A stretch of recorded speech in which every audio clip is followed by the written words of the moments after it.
que eu sei se eu tenho um chamado pastoral? Ou então, talvez a sua pergunta seja a seguinte: eu tenho um chamado pastoral, o que eu devo fazer agora?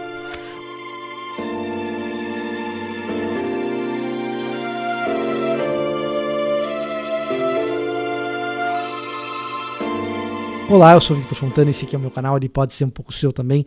Para isso basta que você se inscreva nesse canal, ative as notificações, deixe o seu like, seu comentário. Se você gosta desse canal, faça isso. Eu te peço, eu te desafio. Vê se você está inscrito mesmo. Dá uma olhada aqui embaixo, vê se você está inscrito mesmo, vê se as notificações estão ativadas, porque é assim que o conteúdo novo chega e você pode nos acompanhar. Se você está com a gente há mais tempo, você pode de repente se tornar um membro do canal. Eu vou apreciar muito. O Gabriel Lopes, que edita os vídeos, também vai apreciar bastante, embora esse aqui não tenha sido editado por ele. Eu estou reservando o Gabriel para os vídeos mais difíceis aqui de explicar, de montar. E esse daqui é um vídeo muito necessário, mas não tão difícil. Pelo menos não de editar. Que é um vídeo sobre a vida pastoral. É um vídeo sobre... cara, como que eu sei se eu sou pastor mesmo? E se eu devo ser pastor, no que eu tenho que prestar atenção na minha formação? Pedro nos ajuda a responder isso. A gente vai ler a Bíblia 365, cujo link está aqui na descrição, caso você queira adquirir a sua. A gente vai ler 1 de Pedro, capítulo 5, Pedro orientando presbíteros que são líderes, como são os pastores, cuidando de um rebanho.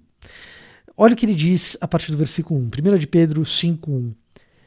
E agora, uma palavra aos presbíteros em seu meio. Eu, que também sou presbítero, testemunhei os sofrimentos de Cristo e também participarei de sua glória quando ela for revelada. Assim, peço-lhes que cuidem do rebanho que Deus lhes confiou com disposição e não de má vontade. Primeira coisa, você quer ser pastor porque o pastor fala lá na frente? Você quer ser pastor porque o pastor tem poder? Você quer ser pastor porque você é um bom orador e um bom comunicador?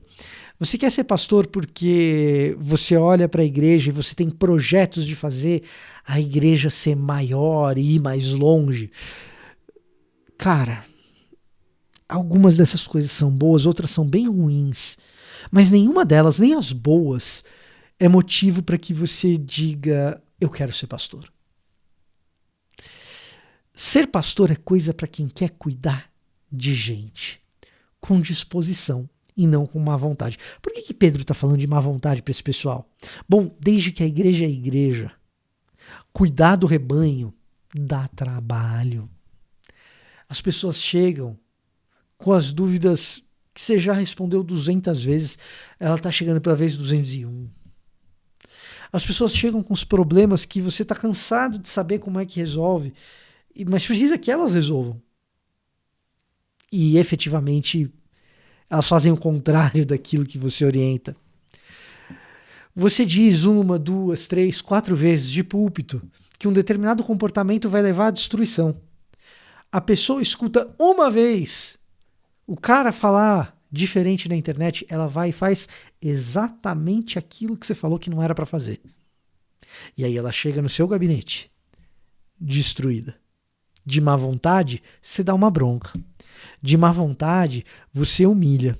De má vontade, você afunda a pessoa ainda mais no problema que ela se meteu, porque você vai ter a tentação de dizer, mas eu avisei, você é idiota. Como diz um pessoal aí que, gente, com perdão da expressão, mas eu gosto tanto. Você comeu cocô? A tentação é de falar isso para a pessoa. Pedro está dizendo, resista. Pastoreie, cuide do rebanho com boa vontade, com ânimo e disposição, não com má vontade. A tentação será grande, tá? Então, essa é a primeira coisa. Você tem certeza que você tem um chamado? Como que você pensa a respeito do rebanho? Você teve um chamado e você está desempenhando o papel pastoral? Ó o teu chamado aqui, cuidar das pessoas. Porque o rebanho foi Deus que deu. Não pelo que lucrarão com isso, mas pelo desejo de servir a Deus. Pois é tão óbvio, né?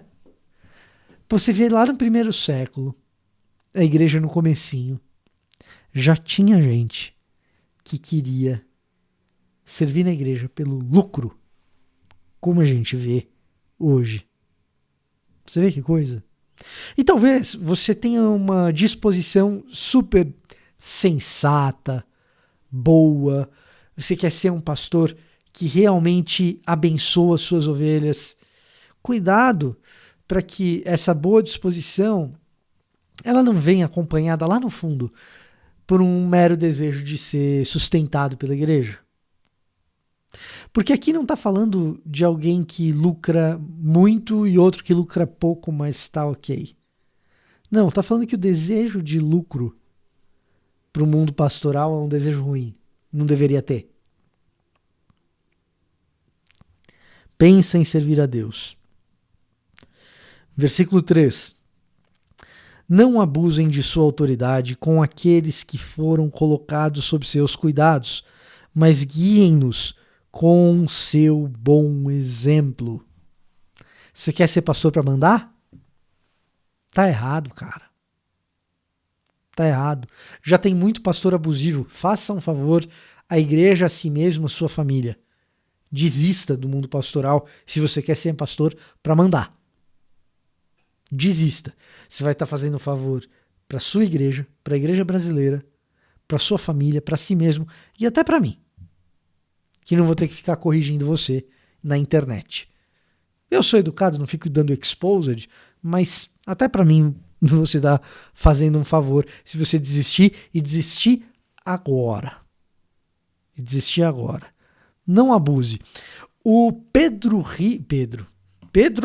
autor do texto aqui, o Diego Ribas, jogador do Flamengo mais recentemente, mas revelado pelo Santos, e na Alemanha, atleta do Werder Bremen, além de outros clubes na Europa, quando chega ao Werder como craque, como grande destaque da base do Santos, ele chega ao Werder Bremen super jovenzinho.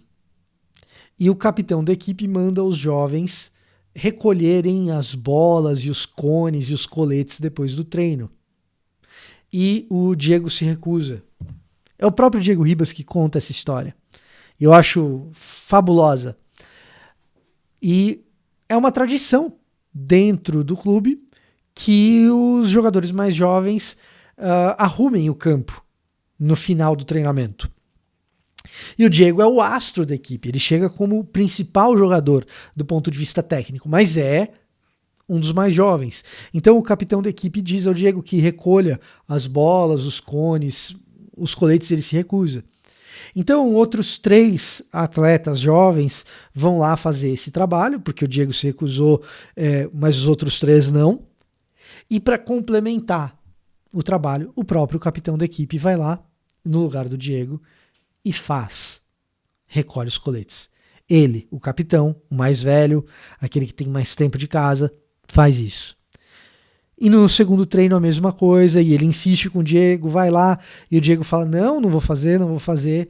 Então ele mesmo, o capitão da equipe, ele pega os coletes, pega as bolas, os cones e guarda. E depois, no terceiro treino, isso acontece de novo. A partir do 4º treino, o Diego diz, não, isso é muito constrangedor, eu não posso deixar o cara ir lá fazer isso, eu mesmo tenho que ir fazer. Liderar pelo exemplo é isso. É ter uma atitude de servo. Mudou a cabeça do Diego para sempre. Isso é liderar pelo exemplo. E quando vier o grande pastor, vocês receberão uma coroa de glória sem fim. Porque a coroa de glória não é para esse tempo. Você quer ser pastor para ter a mega igreja? Você quer ser pastor para ter um grande rebanho? Você quer ser o pastor para ter um canal na internet com pregações? Você quer a coroa para aqui agora? Sai dessa. Vai fazer outra coisa. Vai ganhar a vida no mundo corporativo. Vai fazer outra coisa. você está atrapalhando. Caso contrário, seja bem-vindo. Faça o que você tem que fazer. Será de grande valia. Atenda o teu chamado. Esse era o meu recado para hoje. Eu vou ficando por aqui. Até a próxima.